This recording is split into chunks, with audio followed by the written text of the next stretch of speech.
Ladies and gentlemen, thank you so much for tuning in today. And today, we got two very special guests from Capital Games joining us today to answer questions about the Sith Raid, some stuff that happened recently, and the future of the game. So without further ado, let's go ahead and introduce our guests, Nick and Carrie. Why don't you guys hop on and tell us who you are and what you do at Capital Games? Hi, I'm CG Carrie, and I'm the senior producer on Galaxy of Heroes. I had the honor and privilege of being able to sort of own and champion this team, and I'm super proud of it and super proud of this game. My name is Nick. On the forums, I go by CG Top Hat. I'm the live producer for Galaxy of Heroes, and what I do is my team is responsible for basically your daily interactions inside of the game. What sort of characters, events, we schedule territory battles, territory wars, etc. And again, much like Carrie, I work with a talented group that helps make that happen. I just produce lives, she produces leads. That's great to hear. Thank you guys for the introduction. A lot of work goes on in Capital Games, and we're just going to get into it and start asking some questions because March, we got the Sith Raid. It's kind of in full swing right now,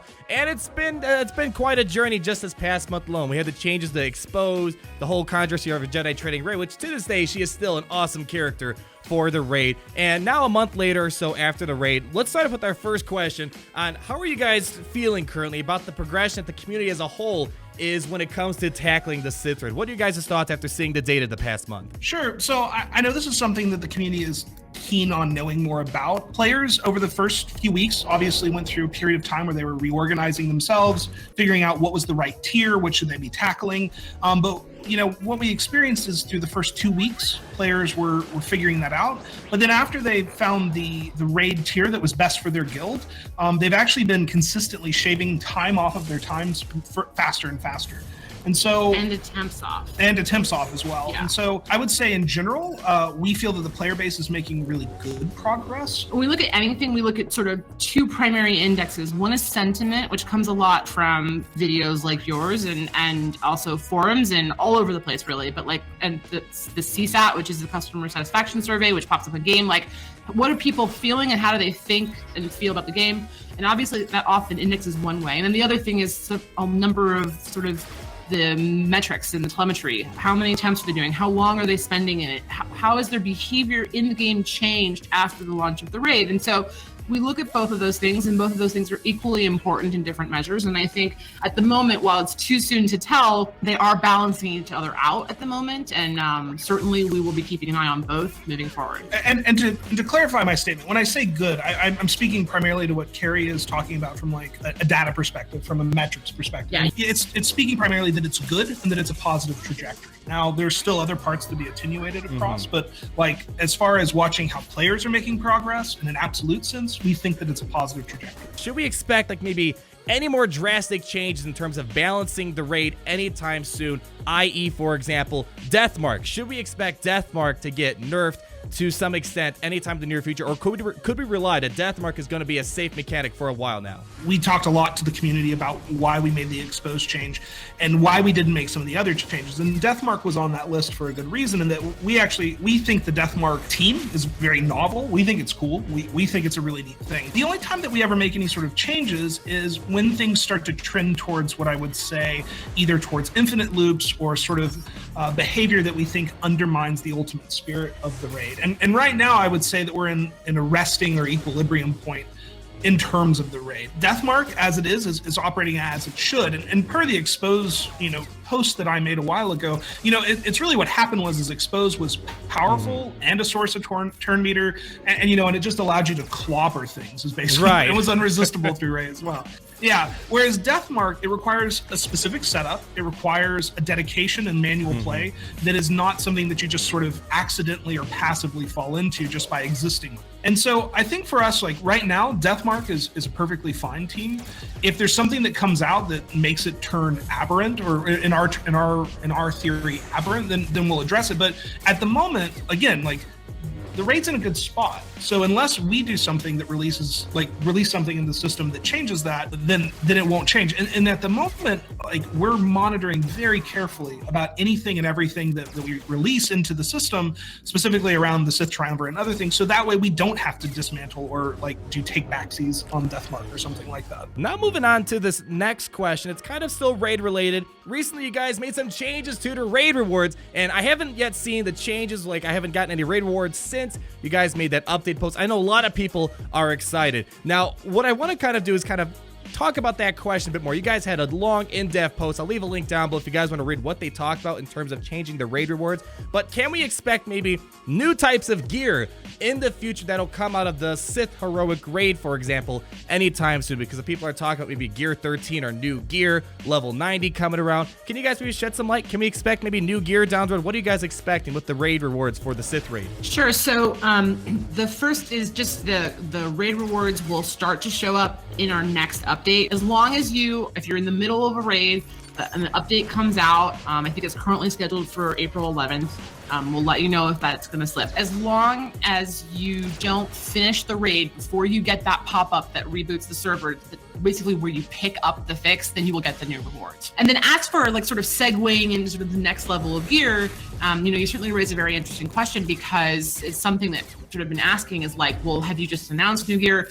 We haven't announced new gear, and we are always sort of working on new gear. At the moment, we haven't finished out Gear 12, so I think the first one step in front of the other would be sort of the back half of Gear 12. We're not explicitly saying this is when new gear is coming out. What I was hoping to get across is that when new gear comes out, it will first start inside of the heroic tier, and that doesn't mean that it's going to be there forever. It doesn't even necessarily mean that it's going to be there for a very long time. But what it does mean is that there's this concept, again, like everyone's going to kind of roll their eyes again, as a concept sort of in MMOs, it's a very common thing that new content comes out and it's really, really challenging for all but the top 1%. It creates a sort of aspirational level curve. But when you do that, you then have to make other things easier. And so people sort of move through the system. But we do want to create this sort of aspirational curve where people really feel a sense of progression. And so the guilds who are doing the heroic raid now will have the opportunity to get at that gear first. And over time, that will be democratized and released through other players through all sorts of different channels. I remember whenever, even back with the Rancor gear, when it first was like, how do we get this? And eventually now that's become passe. Like it's everywhere. I think that we have a history of it. It shouldn't come as a surprise to our players, but yeah, that we move things into that for the aspiration, and then eventually over time it ends up in other places too. I have to ask this question. I ask every single time I talk to you guys, whether it's behind the camera, in front of the camera, like now, I gotta ask, General Grievous, I got my calendar up right now. Since we're kind of wrapping up our Sith Raid talk, let's talk about the future of the game and some of the kind of small hints we're getting lately. General Grievous, the guy that's been sitting collecting dust in my inventory and many other people's inventories for the longest time, hasn't really had any viability in the game. When's it gonna happen? This year? Come on, got my calendar up, but let's make a date for it right now. I wish we could give you that date. Here's what I can say is that when we touch the Separatists, eventually he will soon okay. TM. But I mean, like when we get to touch the Separatists is like when we'll do General Grievous. And more than anything, we have a history of doing theming and faction reworks. It would be, I guess, in our approximation at this point, it'd be weird to touch him just out of it, any other thing, and not to mention inappropriate. It would be inappropriate to touch General Grievous. I don't know where I would touch him, but yeah, we would want to do him alongside the other Separatists or Separatist droids or something like that. But yeah, I would say that you're likely to see him along with them. So that's good to hear, because Separatist is one of those factions that have like no use in the game right now. You have a couple good Separatists such as Asajj and Dooku, but they're just doing their own thing. They can't work together. And Grievous, he's a hot mess right now. He makes a great F team in Territory Wars in the back end, in case you're curious though. I'm really excited. Hopefully this year, I've been waiting for a long time. Hopefully this year is the year of General Grievous. A lot of people are just looking forward to this. It's going to be hopefully a home run when it does happen. Hopefully I'm not hyping this up too much for you guys right now. Well, I want to take just a second to say too, like, yeah, we want him to be badass too. Like he's a four-armed guy with lightsabers. He should be totally dope. Yeah, I think more than anything, we also want to make sure that we take our time and do him right, so to speak. Excellent. I mean, that makes me more excited to hear that you guys are definitely aware that he's in a bad shape right now and that you guys want to make him great. That makes me really excited. So whenever we start getting that hints down the road, you're going to have me going crazy. I can tell you that much. So we got a little excitement for General Grievous, maybe some hope down the road soon, TM. But let's move on to something that's more recent and maybe you can give us a little bit of information. So for the month of April, for the daily login rewards, we see that Greedo is going to be the login reward character. Now let's talk about this. A lot of people are speculating that it's going to be a bounty hunter rework, maybe a scoundrel rework. What can you tell us? Can we be excited for something down the road? Because the Han Solo movie's next month, Greedo being the login reward character kind of makes it seem like we should be getting some sort of bounty hunter reworks. What can you tell us? Come on, what can we talk about? Yeah. What? Yes. Yes. The answer is No, so we've been like, again, we like to give answers wherever we can. One of the things that we mentioned, and we're going to give you a couple other little tidbits, but like one of the things that we mentioned is that Bounty Hunters is the next rework. So Nick, take it away. Yeah. So we've heard the cries of the community. We know that the Bounty Hunters were in perhaps a less than optimal state. And so what we're doing is we're reworking basically the original trilogy Bounty Hunters. So IG-88, Dengar, Greedo, and then I always mess this one up. And then the fourth one, I've been working on this for a month. It's Boba Fett. Boba Fett. Yeah, Boba Fett also. Yeah. Second rework for Boba Fett. Wow. And then on top of it, we are going to be releasing Bossk to go alongside. Oh, man. You know, I was making a video right now on top 15 characters we need for the future, and Bossk was like top 10. Oh, man, you just blew the wind out of that video right there. Man. Good, we did it. Yeah, that's right. That was our goal. I can also, there's also some other tidbits, and that Dengar is going to be picking up a leader ability. Oh.